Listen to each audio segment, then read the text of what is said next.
सहरसा के सरजमी का सिरमौर स्वतंत्रता संग्राम में शामिल होने वाले काबिल परिवार के वंश, क्षत्रिय कुल के आज के जमाने के सम्राट जो राजनीति के मैदान में ऐसा वर्चस्व कायम कर लिए कि लालू से लेकर नीतीश तक का साम्राज्य डगमगाने लगा था।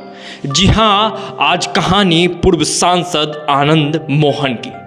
कहते हैं कि एक घटना नहीं घटी होती तो आनंद मोहन बिहार के मुख्यमंत्री होते और उनकी बिहार पीपुल्स पार्टी बिहार की सबसे बड़े पार्टियों में से एक होती। और उनके चाहने वाले बताते हैं कि आनंद मोहन की धमक देखकर सबने साजिश रचकर उन्हें फंसा दिया। समय बड़ा बलवान है, समय के कुचक्र से कौन ही बचा है, आनंद मोहन भी नहीं बच पाए। राजनीति के आनंद पर संकट का उदासी भारी पड़ गया। तो सुनिए आज के खास एपिसोड में कहानी आनंद मोहन की। आनंद मोहन का जन्म 26 जनवरी 1956 को बिहार के सहरसा जिले के नवगछिया गांव में एक स्वतंत्रता सेनानी के परिवार में हुआ था। आनंद मोहन के दादा एक स्वतंत्रता सेनानी थे, उनके पिता परिवार के मुखिया थे। आनंद मोहन के 17 साल की उम्र में बिहार में जेपी आंदोलन से उनका राजनीतिक करियर शुरू हुआ था। कहते हैं कि बिहार के राजनीति में दो चीज़ खूब चलती है, पहली जाति और दूसरी दबंगई। और आनंद मोहन में दबंगई भी कूट कूट कर भरा हुआ है और वह अपने जाति के चहेते भी रहे हैं। कहते हैं बाहुबल और राजनीति के सबसे बड़े सम्मिश्रण रहे हैं आनंद।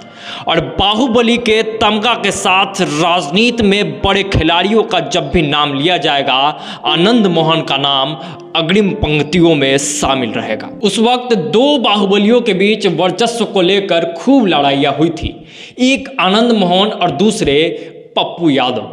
दोनों गुट के बीच खूब गैंगवार भी होते रहे। बहुत से लोग इन लड़ाइयों में, इन गैंगवारों में मारे भी गए। खैर, यह एक अलग कहानी है, यह एक अलग पक्ष है और इन दोनों की रंजिशों की कहानी लंबी है। फिलहाल आनंद मोहन के राजनीतिक सफर पर आते हैं।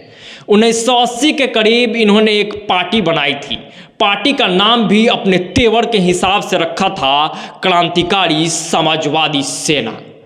और इस पार्टी के बैनर तले उन्होंने लोकसभा का चुनाव भी लड़ा, लेकिन इस चुनाव में आनंद मोहन को हार नसीब हुई।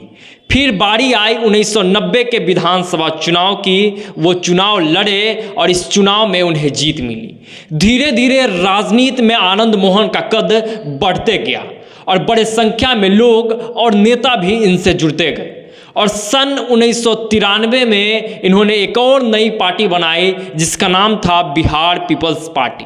और इस पार्टी में पहली बार इनकी पत्नी लवली आनंद जी ने 1994 में वैशाली सीट से लोकसभा चुनाव जीता और वो लोकसभा पहुंच गई। इस जीत के बाद बिहार के राजनीति में आनंद मोहन का कद और बढ़ गया। 1995 आते आते इनके पार्टी की धमक ऐसी बड़ी हुई, ऐसी पड़ी कि विधानसभा चुनाव में नीतीश कुमार के समता पार्टी से ज़्यादा सीट आनंद मोहन के बिहार पीपुल्स पार्टी के खाते में आ गई।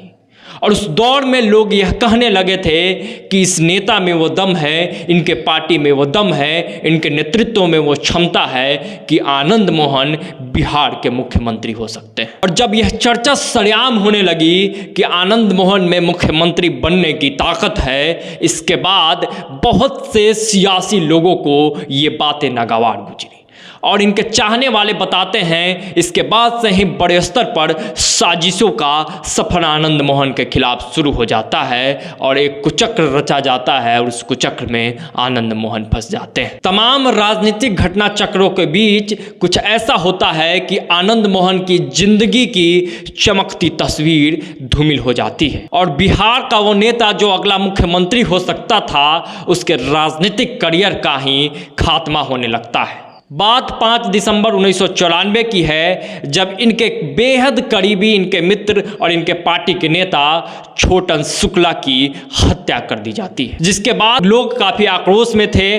आनंद मोहन भी अपने साथियों और समर्थकों के साथ शव यात्रा में शामिल होने पहुंच जाते हैं। विरोध प्रदर्शन का दौर चल ही रहा था कि उसी रास्ते से बदकिस्मती से गोपालगंज के नवनियुक्त डीएम जी कृष्णैया गुजर रहे थे। खाबड़ा गांव गांव के पास लोग जैसे ही लाल बत्ती वाली सरकारी गाड़ी को गुजरते देखे, आक्रोशित लोग की नज़र जैसे ही उस गाड़ी पर पड़ी, लोग टूट पड़े, खूब ईंट पत्थर चला और भीड़ इस कदर बेकाबू हो चुकी थी कि डीएम को गाड़ी से बाहर निकाल दिया। और जैसे ही डीएम गाड़ी से बाहर निकले, कहीं से गोली चलती है और गोली जाकर डीएम साहब को लगती है और इसके बाद डीएम की मौत हो जाती है। चूंकि इस आक्रोश रैली में आनंद मोहन और अन्य नेताओं की मौजूदगी थी, इसलिए यह आरोप लगता है कि इन लोगों के इशारे पर ही हत्या हुई थी। इन लोगों ने ही भीड़ को उकसाने का काम किया था। 35 लोगों के खिलाफ मामला दर्ज होता है, सबकी गिरफ्तारी भी हो जाती है। निचली अदालत ने 29 लोगों को बरी किया और सिर्फ 9 लोगों को सजा मिली थी, जिसमें आनंद मोहन समेत 3 लोगों को मौत की सजा और बाकियों को उम्र कैद की सजा सुनाई गई थी। फिर एक लंबे अंतराल के बाद मामला हाईकोर्ट में जाता है और यहाँ फांसी की सजा को उम्र कैद में बदल दिया जाता है और बाकी लोगों को सबूत के अभाव में बरी कर दिया जाता है। जेल में रहते हुए 1996 में समता पार्टी के टिकट पर चुनाव लड़कर आनंद मोहन की जीत होती है। फिर से 1998 में दोबारा चुनाव होता है और दूसरे बार भी जेल में रहते हुए आनंद मोहन सांसद बन जाते हैं। खैर, हाई कोर्ट के फैसले के बाद मामला सुप्रीम कोर्ट पहुंचा। आनंद मोहन की सजा बरकरार रही, लेकिन बाकी लोग को बरी कर दिया गया सबूत के अभाव में। कुल मिलाकर हत्या का एकमात्र आरोपी आनंद मोहन को माना गया। आनंद मोहन की सजा भी पूरी हो चुकी है, लेकिन अभी भी वो सलाखों के पीछे हैं। हाल फिलहाल में पैरोल पे बाहर आए हुए थे, लेकिन बात वही है कि एक नेता जो सत्ता के शीर्ष पर जा सकता था, एक घटना ने उनकी जिंदगी की रुख ही पलट कर रख दी और शीर्ष पर जाने के बदले वो रसातल पर आ गए। उनका राजनीतिक करियर ही तबाह हो गया।